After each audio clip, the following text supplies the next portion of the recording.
So, the new curriculum says that teachers should plan teaching opportunities to help pupils develop their English. And for a lot of teachers, particularly secondary subject teachers, that's really daunting. Many people have said to me, well, I'm not a language teacher. How do we do this? So, I'm just going to give a suggestion. One thing that everybody can do, just with one particular focus, which is looking at tenses. So, why tenses? Because increasingly, it's clear that if you're wanting to write well, in order to avoid ambiguity, that you need to be able to use tenses correctly.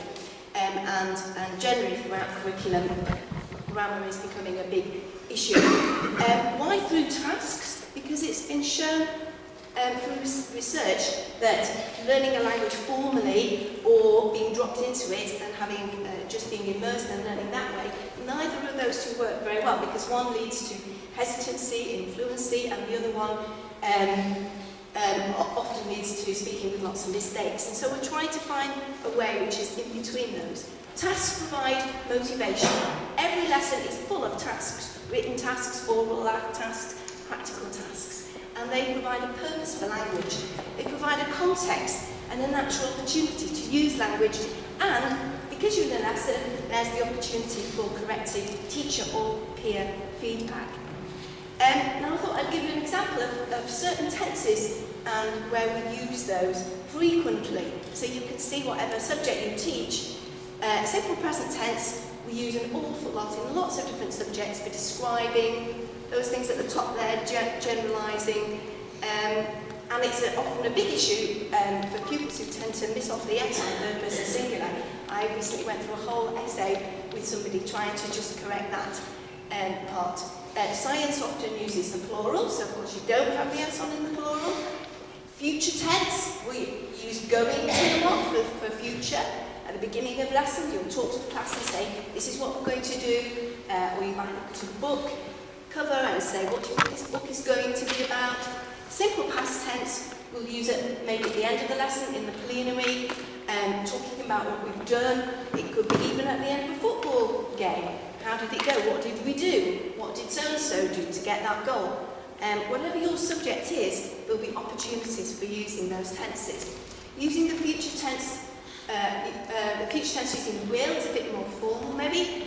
And I'm going to give you an example. That's just 2 or 3 examples. I'm going to give you now an example of where I actually use some of these in a lesson. So we did a kind of pseudo-investigation, which was to find out which ready salted crisps were the most popular. We looked at crisps from different supermarkets. And before the investigation, I used the close exercise, and it was what Cameron was talking about before, looking at grammar, where they had to actually use the verb to put in the gap, focusing on future tense using will. Then we did the investigation, and at the end, we wrote about what we've done, and we used exactly the same verb, but this time we were putting them into the past tense, so it was an opportunity to talk about regular and irregular verbs. And the focus there was very much on choosing the right verb to go into the space. So that's just an example of the kind of thing that you can do, not just in writing, but very much orally as well. I'm just now going to give you a few suggestions of ways in which you can teach tenses in a lesson. First of all, just think about how am I going to talk to the pupils in this class about whatever we're going to do.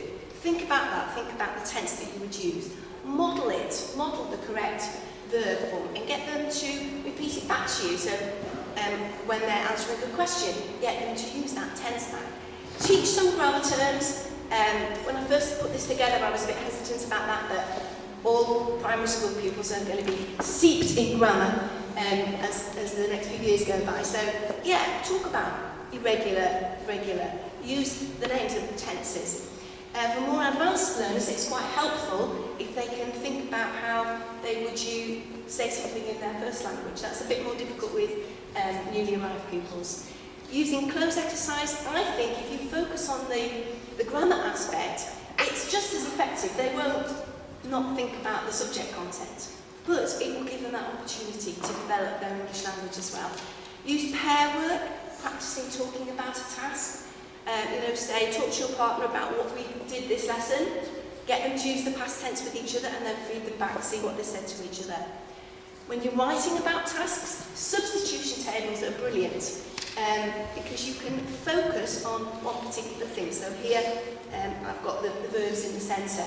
You can use it orally, in pairs again, get them to say sentences to each other, and then they can feed back to you and you can correct them and see, or they can do a writing task and see if they've got the correct verbs in there. And finally, insist that pupils answer in whole sentences.